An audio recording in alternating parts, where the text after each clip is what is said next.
Baik, di sini saya akan melanjutkan untuk tugas chapter 3 pada mata kuliah eh, kecerdasan buatan, yaitu prediksi dengan random forest.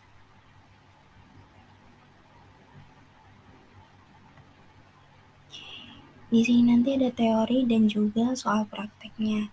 Yang pertama untuk teorinya sendiri nanti akan dibahas untuk random forest, pengertian dari random forest, bagaimana cara membaca dataset kasus, terus pengertian dari cross validation. Yang keempat ada skor 44% pada random forest. Uh, yang berikutnya ada 27% pada decision tree. Ya, maksudnya seperti apa? Terus selanjutnya ada 29% dari SVM, ada membaca convention metric, dan yang terakhir ada voting pada random forest. Yang pertama untuk random forest. Random forest adalah suatu algoritma yang dapat digunakan pada klasifikasi data pada jumlah yang besar. Random forest merupakan kombinasi dari masing-masing pohon dari model decision tree yang baik dan kemudian dikombinasikan ke dalam satu model. Penggunaan decision tree atau penggunaan tree yang semakin banyak akan mempengaruhi akurasi yang akan didapatkan menjadi lebih baik. Penentuan klasifikasi dengan random forest diambil berdasarkan hasil voting dari tree yang terbentuk. Nah, di samping ini termasuk dari contoh tes sampel inputnya ya, random forest. Berikutnya membaca dataset kasus. Yang pertama, cara untuk membaca dataset itu sendiri adalah melakukan download dataset, setelah itu buka dengan menggunakan software Cypher agar dapat melihat isi dari datasetnya. Yang kedua, pada data mempunyai ekstensi dengan nama .txt sehingga di dalamnya terdapat kelas dari file. Yang ketiga, contohnya terdapat data burung dengan file indeks serta angka. Pada indeks dapat berisi angka yang mempunyai makna berupa jenis burung serta nama burung. Yang keempat, sedangkan pada file mempunyai isi nilai yaitu 0 dan 1 dengan sifat berupa boolean atau true dan false. Yang kelima, hal ini dapat terjadi karena komputer hanya dapat membaca bilangan biner sehingga field yang dimasukkan berupa angka. Yang keenam, artinya dari angka 0 yaitu false dan angka 1 adalah true. Berikutnya untuk cross validation, suatu metode tambahan dari teknik data mining yang bertujuan untuk memperoleh hasil akurasi yang maksimal. Nah, metode ini sering juga disebut dengan K-fold cross validation, di mana percobaan sebanyak berapa kali, K kali untuk satu model dengan parameter yang sama. Selanjutnya, skor 44% pada random forest. Nah, skor 44% ini digunakan sebagai pembanding dalam tingkat keakuratan. Biasanya untuk skor 44% diperoleh dari hasil pengelolaan dataset jenis baru yang akan menghasilkan skor sebanyak 44% yang nantinya akan dilakukan pembagian data testing serta data training. Selanjutnya 27% pada decision tree dan 29% dari SVM. Pada decision tree dapat memperoleh data lebih kecil yaitu 27% dikarenakan data yang diolah dengan menggunakan decision tree dapat dibagi menjadi beberapa tree sehingga dapat disimpulkan untuk mendapatkan data yang akurat. Bagian SVM dapat memperoleh 29% dikarenakan data yang dimiliki bernilai netral hingga tingkat keakuratannya masih belum jelas. Berikutnya membaca convention metric. Convention metric adalah pengukuran performa untuk masalah klasifikasi mechanic learning di mana keluaran dapat berupa 2 kelas atau lebih. Convention metric adalah tabel dengan 4 kombinasi berbeda dari nilai prediksi dan nilai aktual. Nah, di samping ini termasuk actual value, positif negatif, dan prediksi value negatif positif ya dalam convention metric.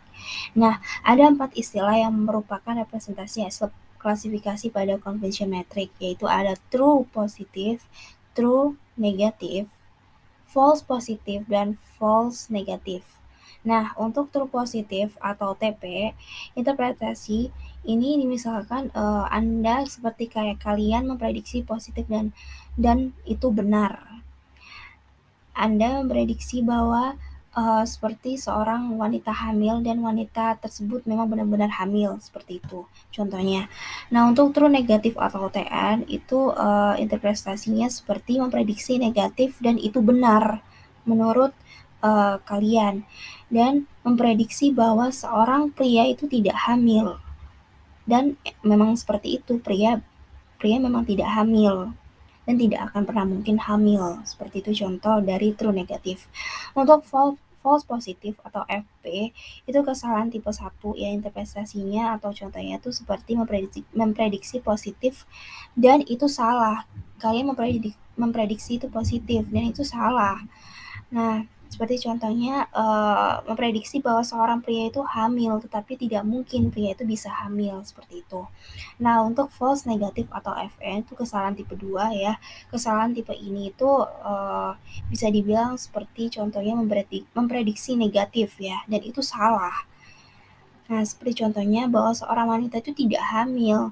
Nah, padahal sebenarnya wanita itu tuh hamil, wanita tersebut hamil. Nah, dari contoh di atas gitu dapat digambarkan, jadi contoh di samping itu dapat digambarkan bahwa nilai prediksi adalah keluaran dari program di mana nilainya itu positif dan negatif.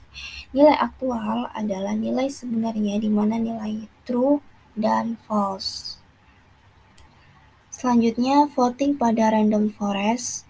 Voting pada random forest merupakan suatu proses dari pemilihan pohon atau tree sehingga akan dimunculkan hasil yang disimpulkan menjadi informasi yang pasti. Itu adalah voting pada random forest.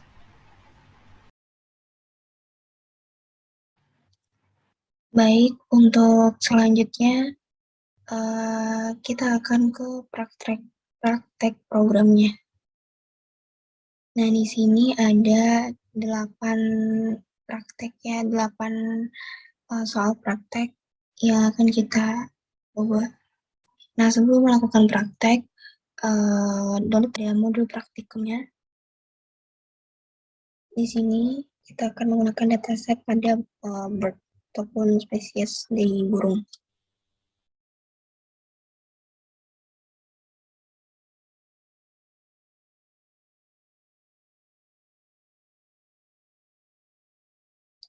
Nah, gunakan yang CAP 200 2011 ini, dan tinggal di-download saja. Baik. Ya. Pada percobaan yang pertama untuk soal nomor 1, kita import terlebih dahulu untuk pandas, itu menjadi inisialisasikan jadi PD. Ya. Yang pertama, variabel hobi, kita isikan nanti nama makan yang dalamnya yang menarik. Nah, ini digunakan untuk membuat variabel yang bernama hobi. Nah, selanjutnya X, PD data frame, ini untuk membuat variabel X yang akan membuat data frame dari library pandas ya, dari PD ini.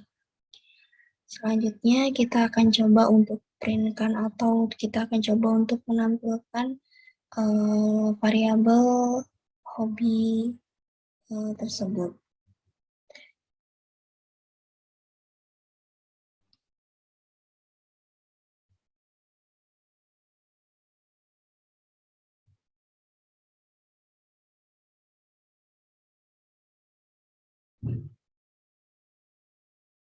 Nah, seperti ini. Di sini ya, sudah terlihat untuk nama, type, size, dan value-nya. Seperti ini, hobi. Untuk soal nomor 2, selanjutnya kita akan membuat aplikasi dengan NumPy ya. Kita importkan dulu library NumPy-nya menjadi nama lain NP, terus matrik X, NPA 15. Ini untuk membuat sebuah matrik NumPy dengan menggunakan fungsi A.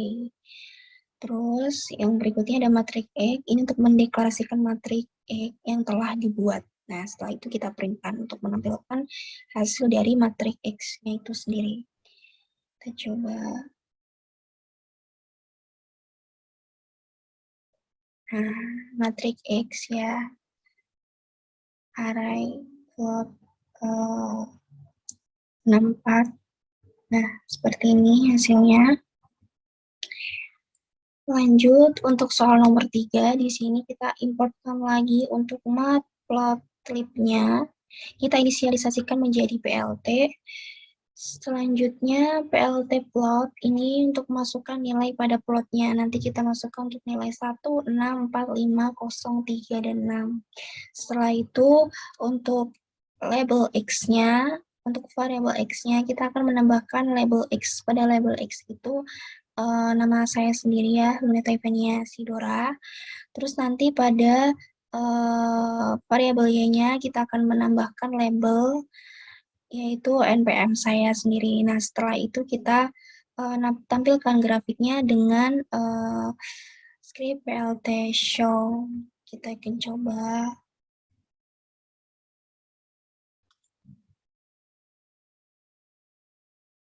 Nah, hasilnya akan seperti ini.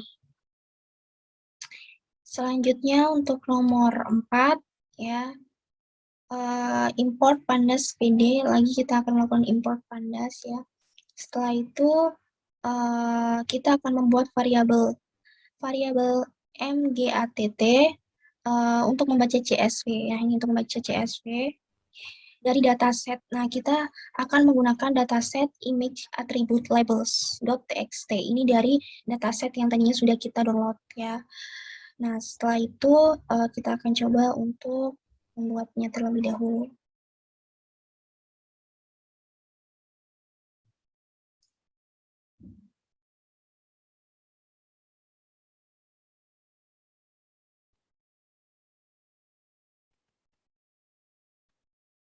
Nah, seperti ini.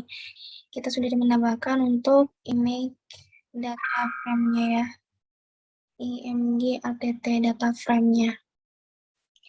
Setelah itu, kita akan menampilkan datanya.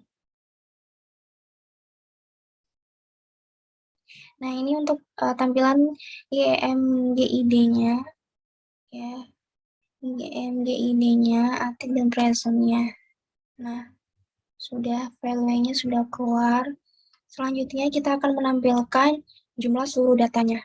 Seluruh data teratas yang sudah kita tampilkan. Nah, seperti ini. Ada 367.000 ya.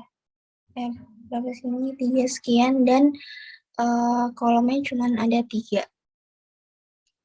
Selanjutnya ada mgatt2 ya. Ini untuk membuat sebuah variabel baru dari fungsi imgatt dengan mengganti indeks menjadi kolom dan kolomnya itu menjadi indeks. Kita akan coba.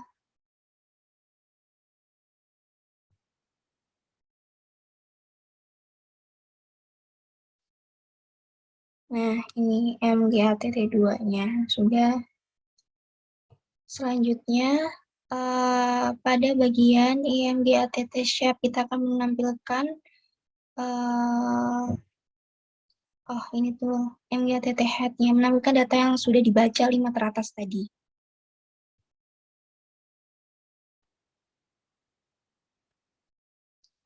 Sudah, setelah itu kita akan menampilkan jumlah seluruh datanya. Nah, ini ya 11.000 dan sejumlah kolomnya 312. Selanjutnya untuk img labels-nya ya, ini digunakan untuk baca data CSV dengan ketentuan yang ada. Kita akan baca data CSV-nya. Nah, di sini kita menggunakan dataset yang ada di udah kita download tadi ya, kita ambil untuk image class labels-nya. Terus kita untuk variabel img labels-nya nanti di set index menjadi imgid ya.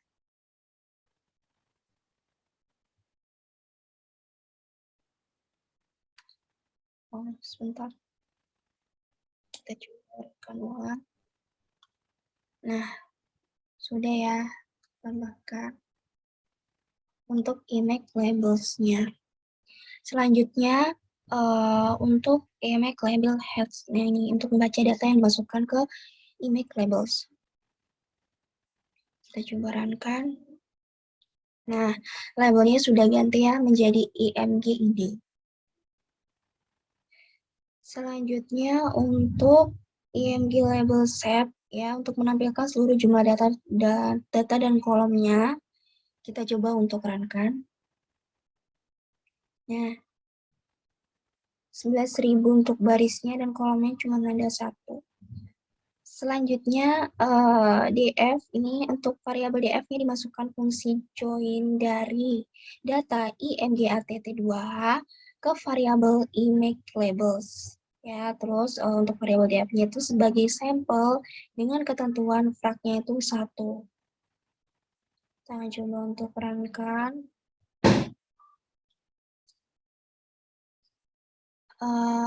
Dan sudah ya. Selanjutnya untuk DFATT ini untuk membuat kolom dengan ketentuan 312 ya. Untuk ATT dan label sama aja ya. Untuk membuat kolom dengan ketentuan 312. Sudah ya DFATT sama labelnya ini. Size-nya, nah ini sudah ya 312. Selanjutnya untuk DFATT head-nya untuk menampilkan hanya data teratasnya. Kita lihat di sini. Nah, ini ya data teratasnya sudah muncul. Selanjutnya untuk DF label head-nya ini untuk menampilkan data yang sudah dibaca namun hanya data teratas. Ya. Nah, ini untuk hasilnya, untuk output-nya. Lanjut. Untuk DF train ATT, ini data akan dibagi dari 8.000 row pertama menjadi data training dan sisanya adalah data testing. Untuk train ATT dan train label, sama ya. Nah, sedangkan untuk tes ATT dan tes label, ini berbalik dengan sebelumnya. Data akan dibagi mulai dari 8.000 row pertama menjadi data testing dan sisanya menjadi data training, seperti itu. Dan untuk DF train labelnya ini, label ini untuk menambahkan labelnya. Kita akan coba runkan.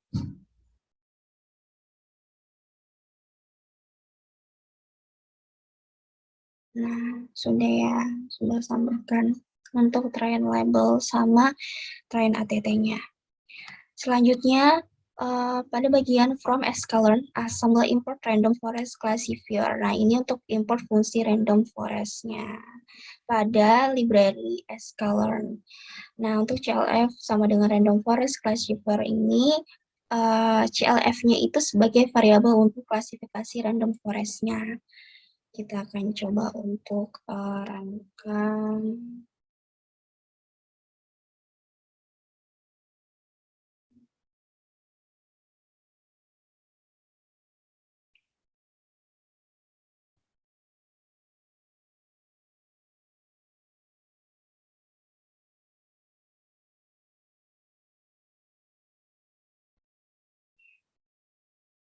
Nah, sudah ya, sudah ditambahkan untuk CLF-nya.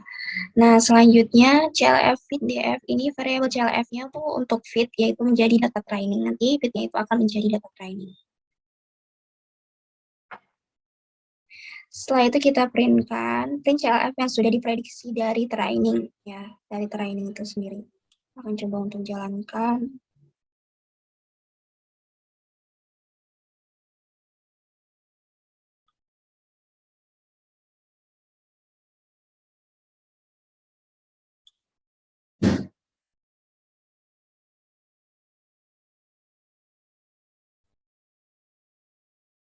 Nah, ini ya hasilnya. Outputnya 170. Nah, ini sekian-sekian. Setelah itu, selanjutnya kita akan print CLF prediksi untuk DF tesnya, tes ATT-nya ya. Nah, ini hasilnya untuk outputnya 21768123. Selanjutnya, pada bagian CLF score DF tes ATT. Ya, untuk tes label ini untuk menunjukkan CLF sebagai testing yang sudah di training.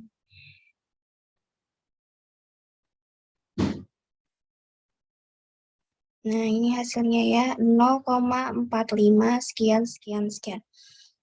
Nah, untuk selanjutnya soal nomor 5, yaitu from a scalar metric import convention metric. Nah, ini untuk mengimportkan metrik ya, convention metric pada library scalar metric.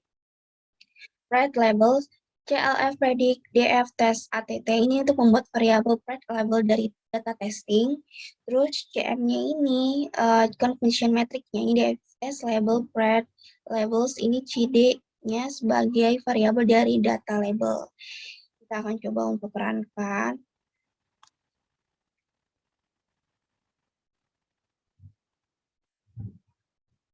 Nah, sudah ya CM. Nah, terus CM-nya ini untuk menunjukkan data label bentuknya array. Bisa dicoba juga. Nah, seperti ini ya, array hasilnya. Nah, selanjutnya, from scikit-learn. Nah, ini untuk import matplotlib-nya dan import untuk intertools-nya. Nah, ini untuk mengimport library matplotlib sebagai PLT dan library intertools-nya ya. Definisi plot, nah ini untuk membuat fungsi dan ketentuan data yang ada pada CM. Ya, dengan judulnya convention metric. Nah, setelah itu, if normalize CM, ini ya, float, kita akan menggunakan variable float. Ya, jika dalam kondisi benar, dia akan jika normalisasinya sebagai ketentuan yang ada, maka print akan menampilkan normalisasi. Nah, jika tidak, maka akan menampilkan else nih ya, print convention matrix without session. Nah, habis itu setelah itu kita printkan untuk CM-nya, menampilkan CM-nya. Ya.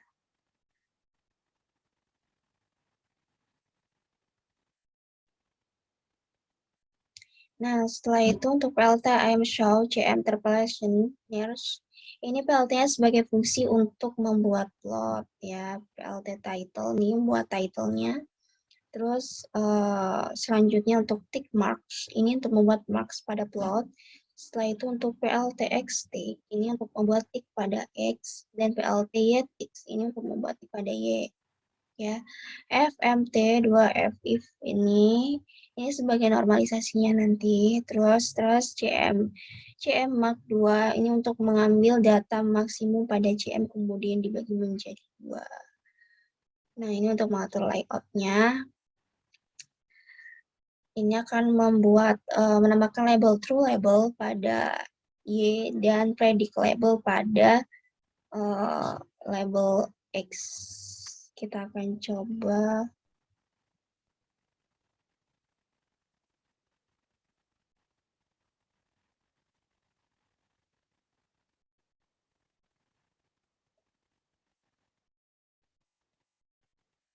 Udah ya. Selanjutnya membaca CSV dengan ketentuan nama bird-nya. Ya, dengan ketentuan nama bird-nya. Bird ini sama, kita akan menggunakan dataset untuk kelasnya ya, untuk kelasnya sesuai dengan yang tadi udah kita download. Kita mencoba untuk runkan terlebih dahulu. Nah, ini yang untuk kelasnya, outputnya. Untuk nama kelas burungnya. Selanjutnya, import nampias np ya. Kita importkan lagi library-nya nanti. np set print option precision 2 ini untuk membuat variabel set precision 2. Terus plt figure ini sebagai figure dan ketentuan size-nya itu 60. Ya, terus dampingnya itu 300. Terus ada nanti plot convention metric ya CM ini dan TCM dan class bird-nya dibuat menjadi plot ya nantinya. Terus nanti kita akan tampilkan plot show-nya. Nah, di sini saya tidak menampilkan karena nantinya akan membuat laptop saya menjadi not responding. Nah, langsung ke nomor 6. From scalar import tree ya. CLV3 ini tree decision tree classifier ini variabel untuk decision tree. Nah, CLV3 fit ini df train ATT ya. Ini selanjutnya akan melakukan data training dan testingnya. Kita akan coba langsung rangkan saja di sini. Ya, ini outputnya 0,26 dan sekian. Selanjutnya langsung aja ya untuk CLF SVM-nya itu variabel untuk mengatur fungsi SVC ya. Ini kita langsung runkan aja.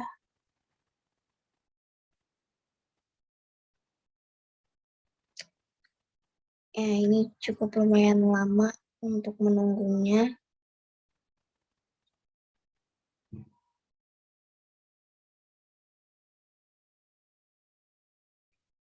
Ya, langsung aja ke from SQL model selection import ya. Ini sama juga untuk membuat variabel score sebagai variabel untuk prediksi dari data training ya. Terus untuk printnya itu untuk menampilkan data skornya nanti dengan ketentuan akurasi. Ini juga cukup lumayan menunggu lama juga. Kita bisa coba nanti ya. Untuk selanjutnya ini ada soal nomor 7, sekalian sambil menunggu membuat suatu variabel prediksi dari data training ya. Ini scores tree ya. Sama, ini nanti akan menampilkan data skornya itu dengan ketentuan akurasi ya. Sama. Terus untuk ini juga sama, scores SPM-nya ini nantinya juga akan menampilkan data skornya dengan ketentuan akurasi. Ini kolom ya. Lanjut untuk soal nomor 8, sambil kita nunggu. Nah, ini sudah keluar untuk yang ini tadi ya, 0,49 sekian-sekian. Kita langsung lanjutkan aja, jalankan untuk soal nomor 8. Mark future option, ini variabelnya akan membuat rank 5, 50, sama 5. Ya, terus untuk RF params NP empathy, ini variabelnya untuk menjumlahkan, nantinya untuk dijumlahkan. For mark future ya, for an estimator, ini untuk melakukan perulangan ya. For ini untuk melakukan future, sama for itu untuk melakukan perulangan ya. Terus untuk scoresnya ini sendiri, cross file scoresnya ini, skornya itu sebagai variabel training ya, untuk variabel trainingnya. Setelah itu nanti kita printkan ya. Ini nanti variabelnya ada 0, 1, 2, 3. Nanti setelah itu kita printkan. Nah, kita akan coba untuk menjalankannya terlebih dahulu.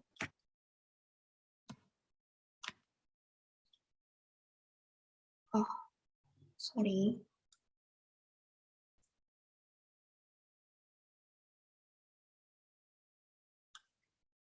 Ya, sudah.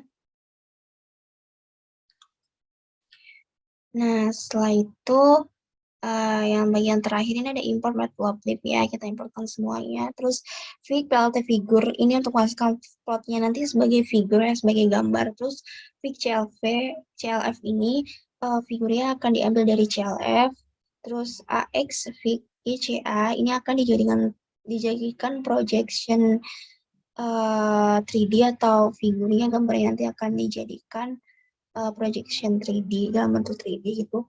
Terus nanti X, Y, Z-nya nanti ini ya akan diisi, akan ditambahkan 0, 1, 2 ya. Setelah itu X, Z, lim ini setnya nanti berupa Z-lim ya. Labelnya nanti akan diisi X-nya, untuk X-nya mark future, untuk Y-nya 6 estimator, untuk Z-nya AVG akurasi.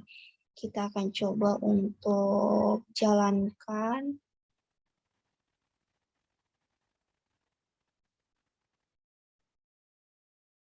Nah, maka hasil akhirnya akan seperti ini.